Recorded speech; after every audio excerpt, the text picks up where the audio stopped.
The first time I heard the sound, I honestly thought it was thunder, not the normal kind either. Not the normal kind either. It was that deep, rolling kind that rattles the windows for a split second and makes you pause in the middle of whatever you're doing. Except, it was a completely clear night. No rain, no clouds, just silence. Then came the second sound, a sharp crunch. The kind of crunch that doesn't belong in a quiet neighborhood at 2 a.m. I sat up in bed instantly. When you live alone long enough, you learn to recognize when something isn't right. Your brain wakes up faster than your body. For a second, I just listened. Nothing. No voices. No engines. No footsteps. Just the low hum of the refrigerator down the hall and the soft ticking of the old wall clock in my kitchen. I almost convinced myself I imagined it, but then a smell drifted through the open bedroom window. Burnt rubber and fresh dirt. If you've ever worked with cars, or even just mowed your own yard, you know that smell immediately. Something had spun tires in the grass. My stomach tightened. I swung my legs out of bed and walked to the front window, pulling the curtain aside just enough to peek out. At first, I didn't see anything. Then my porch light flickered on with the motion sensor, and that's when I saw it. My hedge, or at least what used to be my hedge. 2 of the bushes were completely flattened, like someone had driven a truck straight through them. Branches were snapped, leaves scattered across the driveway, and a long pair of tire tracks carved through the dirt like claw marks.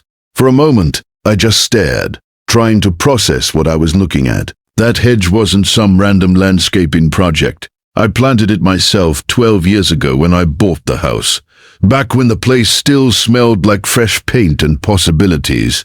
Each bush marked the edge of my property line, the quiet little boundary between my space and the street.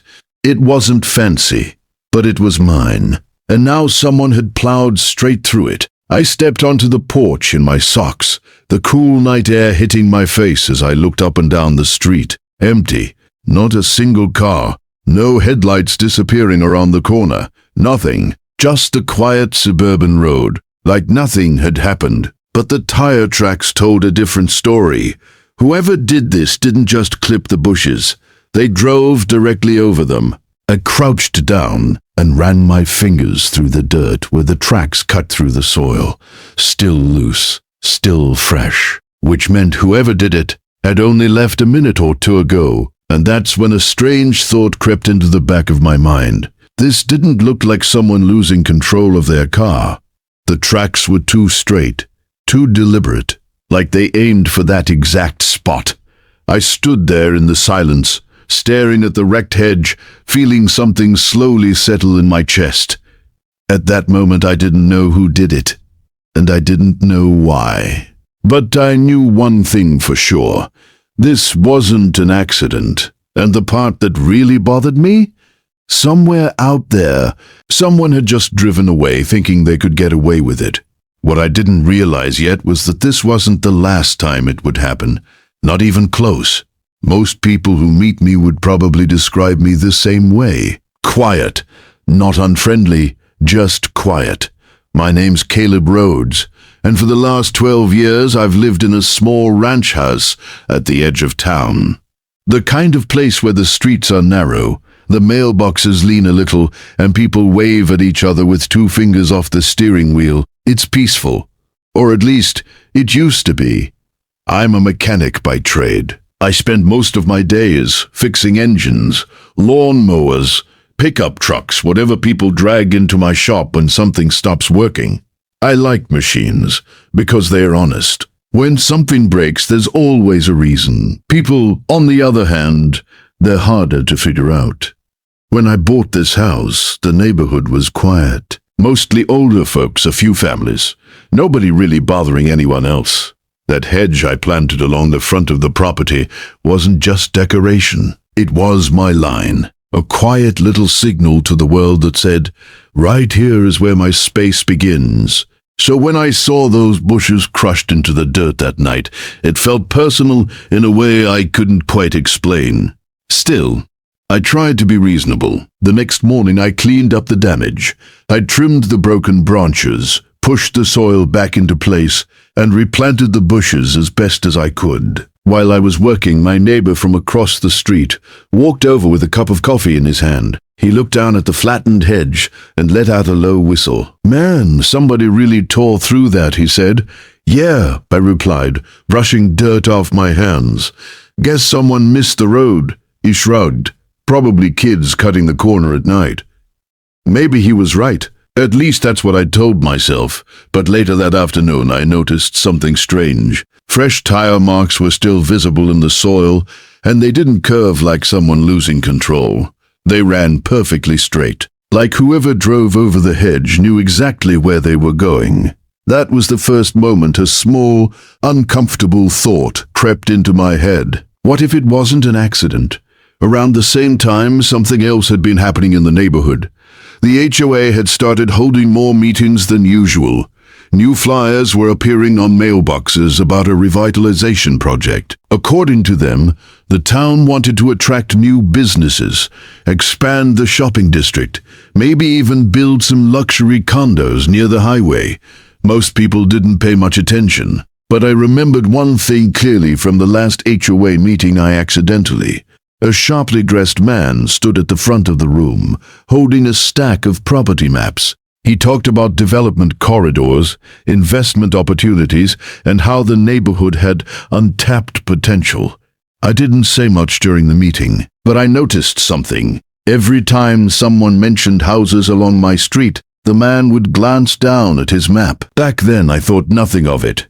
Now, standing there staring at the tire tracks cutting through my hedge, that memory started to feel different, uncomfortable, because suddenly the damage to my property didn't feel random anymore. It felt like pressure, like someone was trying to make living here just inconvenient enough that I'd eventually give up and leave. And if that was true, then whoever drove over my hedge last night probably wasn't some kid taking a shortcut. It was someone sending a message. The only problem, I had no idea who. But deep down, I had a feeling the situation was only just beginning. 3 nights later, it happened again, and this time, there was no way it was an accident. The sound ripped me out of sleep before my brain even caught up. Trutch, louder than the first time, followed by the unmistakable roar of an engine revving hard, like someone flooring the gas pedal. I shot upright in bed. For a split second I just stared at the dark ceiling, my heart already beating faster, because deep down I already knew what I was about to see. Not again. I grabbed the curtain and yanked it aside. Headlights flashed across my yard for a brief moment as a vehicle sped down the street. I only caught a glimpse of it, a dark SUV, maybe black or dark blue, but it disappeared around the corner before I could even register the license plate. Then the motion sensor light kicked on again, and my stomach sank.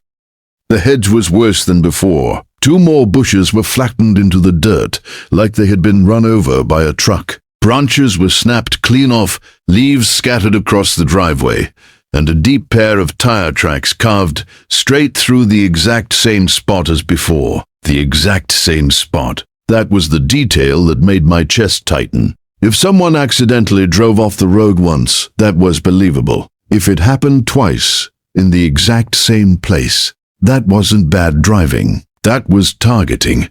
I stepped outside again, the cool night air hitting my face as I looked at the damage under the harsh white porch light. And that's when I noticed something new. Something the driver had left behind. Near the edge of the dirt, half buried in the soil, was a small piece of black plastic. I crouched down and picked it up. It was part of a car bumper. Not cheap either, thick molded plastic with a chrome trim strip attached to it. Whatever vehicle hit my hedge tonight wasn't some old sedan driven by a careless teenager. This came from something bigger, an SUV, or a truck. Something heavy enough to crush bushes without slowing down. I turned the plastic piece over in my hands, staring at it while a thought slowly started forming in my mind, because there was another detail that bothered me. The tire tracks. They weren't curved, they weren't sloppy, they ran straight from the road, directly into the hedge, then straight back out again, like someone had driven over it on purpose. I stood there for a long time looking at the damage, trying to convince myself I was overthinking it, but the more I looked at those tracks, the less believable that idea became. Some Eon had lined up their vehicle with my property, accelerated, and driven right through the bushes, not once, but twice. And suddenly the memory of that HOA meeting from a few weeks ago came creeping back into my mind. The developer with the property maps, the talk about redevelopment corridors, the way he kept glancing at houses along my street. At the time, it sounded like harmless business talk, but now it felt different. Because if someone wanted my property badly enough, making life annoying might be the easiest way to push me out. I walked back toward the house, slowly, still holding the broken bumper piece in my hand, and for the first time since all this started, a very uncomfortable realization settled in my mind. This wasn't random. It wasn't careless driving, and it definitely wasn't bad luck. Someone was trying to send me a message. The only question was, who? And more importantly, what were they hoping I would do next?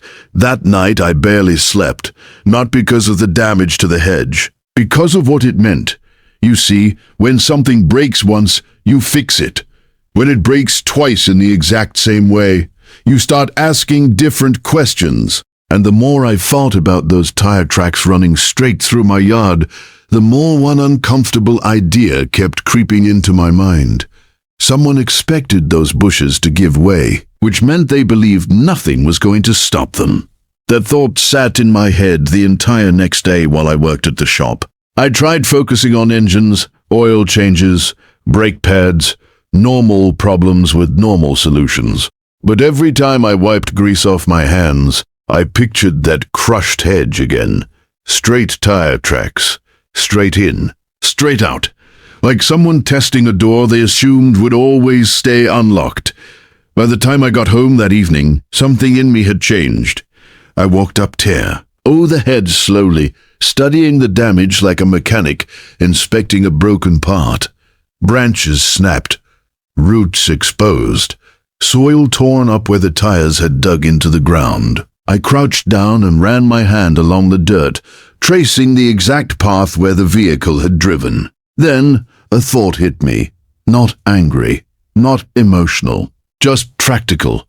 If someone keeps breaking the same thing over and over, you don't just replace it, you reinforce it. That's how machines work. And suddenly the solution seemed obvious. I wasn't going to remove the hedge. I was going to make sure it couldn't be run over again. The next morning I stopped by the hardware store before work. I didn't buy anything strange, just a few steel rebar rods, a couple bags of quick-set concrete, and some crushed gravel, normal construction materials, the kind people use for fence posts or garden supports. That night, after the neighborhood went quiet, I got to work. I pulled out the 2 damaged bushes first, setting them aside carefully so they wouldn't dry out. Then I started digging. Deeper than anyone would expect for a simple hedge, about 2 feet down. The soil was stubborn and full of rocks, but after a couple hours I had a narrow trench running under the exact path those tire tracks followed. Then I drove the rebar rods straight into the ground, one after another. Like ribs under the soil, I spaced them close together, packed crushed stone around the base, and poured concrete down each hole until the metal was locked in place. When it dried, those rods weren't going anywhere. Finally, I covered everything with soil again and replanted the bushes exactly where they had been before. From the street, it looked completely normal. Just a row of green boxwood shrubs swaying slightly in the evening breeze. Nothing unusual, nothing threatening. Just a hedge, but underneath that soft dirt and those quiet leaves was something very different. Something solid. Something stubborn. When I finally finished, it was almost midnight. My hands were sore, my back ached, and there was dirt under my fingernails that probably wouldn't come out for a week. But as I stepped back and looked at the hedge, I felt something I hadn't felt since this whole mess started. Calm. Because I wasn't setting a trap. I wasn't trying to hurt anyone. I had simply done what any homeowner would do when something kept getting destroyed. I fixed the weak point, and if someone decided to drive over my hedge again, well, this time the hedge wasn't the weakest thing in that situation anymore. 3 nights passed. Nothing happened. No engines at night. No crushed bushes. No tire tracks in the dirt. And I'll admit, part of me wondered if I had overreacted. Maybe whoever drove over the hedge realized someone lived here and decided to stop. Maybe they found another shortcut. Maybe the whole thing really had been some careless driver. For a moment, life felt normal again, but on the 4th night, everything changed. I woke up to the sound of an engine, not loud, not racing, just idling. Low and slow, like something creeping through the dark. When you live alone long enough, you start noticing sounds other people ignore. That engine wasn't driving past my house. It had stopped, right outside. I rolled out of bed quietly and walked toward the front window, careful not to turn on any lights. The street was dark except for the faint orange glow of the street lamp down the road. Then I saw it. A black SUV. It was parked along the curb directly in front of my property. But the thing that made my stomach tighten was this. The headlights were off. Who drives down a residential street at night with their headlights off? I slowly pulled the curtain back, just enough to see better. The SUV began creeping forward, slowly, almost like the driver was measuring the distance. My hedge came into view under the faint glow of the porch light. The vehicle paused. For a moment, nothing happened. Then the engine revved. Not loud, but deliberate, and suddenly the SUV lunged forward, straight toward the hedge. For half a second, my brain froze. I realized exactly what the driver was about to do. They were going to run over the bushes again. Only this time, things were different. The vehicle slammed into the hedge at full speed, but instead of the familiar sound of branches snapping, there was a violent metal crunch, a deep, brutal crash that echoed across the quiet street. The SUV stopped instantly. Not slowed, stopped, like it had slammed into a brick wall. Steam burst from the front of the vehicle as the engine hissed loudly in the night air. Something metallic clattered across my driveway and rolled into the gutter. I stood there at the window, staring in disbelief. Then the driver's door flew open. A tall man jumped out of the SUV, cursing loudly as he stumbled onto the pavement. He looked furious and confused. He turned back toward the vehicle, staring at the destroyed front end like it had betrayed him. The hood was bent upward. The grille had collapsed inward. One of the headlights hung loose, swinging slightly. Whatever the SUV had hit had completely destroyed the front of the car. The man limped forward a few steps toward the hedge, looking down at the bushes like he was trying to understand what just happened. From where I stood, I could see his expression clearly under the streetlight. Shock, then anger, and finally, realization. That's when I stepped onto the porch. The wood creaked under my feet as the porch light illuminated the yard. The man turned toward me immediately. For a brief moment, neither of us said anything. He looked at the hedge, then at the wrecked SUV, then back at me. And the question that followed came out sharp and furious. What the hell did you do to those bushes? I leaned against the porch railing calm as could be, and I answered with the most honest thing I could say. Nothing, I told him. I just planted them. Have you ever had that moment where you know something is about to happen, and all you can do is wait? That was me on a quiet Tuesday morning, staring out my living room window with a cup of coffee in my hand and my phone ready to record. Because after weeks of warnings, complaints, and watching my hedge get crushed over and over again, the HOA president was about to drive over it one more time. Only this time, things were going to be very different. See, the previous night I had finished setting up my little surprise. Nothing dangerous, nothing illegal. Just a perfectly legal landscaping upgrade that happened to sit exactly where my hedge had been repeatedly destroyed. I had installed a row of low decorative stone planters along the inside edge of the hedge. They looked harmless, like something you'd see in any suburban garden. But unlike a bush, they didn't move. And because the HOA president had gotten used to simply cutting across my property instead of using the road properly, I knew exactly what would happen the next morning. So there I was, waiting. At around 8:15 a.m. I heard it, the familiar rumble of an SUV engine. My heart started pounding. Right on schedule, the HOA president's shiny black SUV rolled down the street, just like it had dozens of times before. Instead of slowing down or staying on the road, the driver did exactly what they always did. They cut the corner, straight toward my hedge. I remember whispering to myself, "Please don't do it. Please don't do it." But they did. The front tire rolled off the pavement and onto my property like it had 100 times before, except this time, clunk. The sound was immediate and violent. The SUV jolted upward as the front tire slammed directly into one of the stone planters. The driver must not have even seen it before impact. There was a horrible scraping noise as the undercarriage dragged across the stones. The car lurched to a sudden stop. For a moment, everything went completely silent.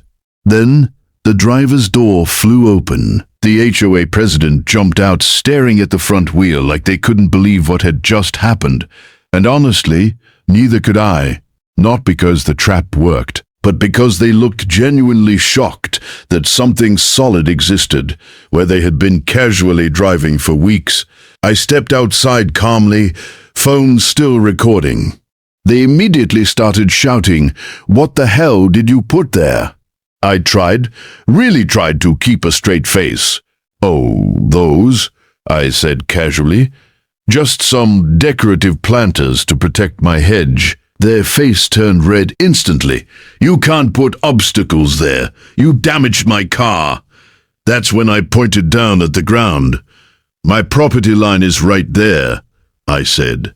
"And you drove onto it." They looked around, suddenly realizing something even worse. A few neighbors had come outside after hearing the crash, and several of them had been watching this whole situation unfold for weeks. One neighbor even muttered, loud enough for everyone to hear, "Maybe you shouldn't have been driving through his yard." The HOA president was furious now, pacing back and forth beside the SUV. The front tire was partially wedged against the planter, and the underside of the car had clearly taken a hit. But the real problem, they couldn't leave. The car was stuck, and within minutes more neighbors started gathering. Phones came out, people were whispering, and suddenly the person who had been bullying half the neighborhood was standing in the middle of the street, next to a damaged car, surrounded by witnesses. That's when the HOA president pulled out their phone and said something that made my stomach drop. "Fine," they snapped. "I'm calling the police."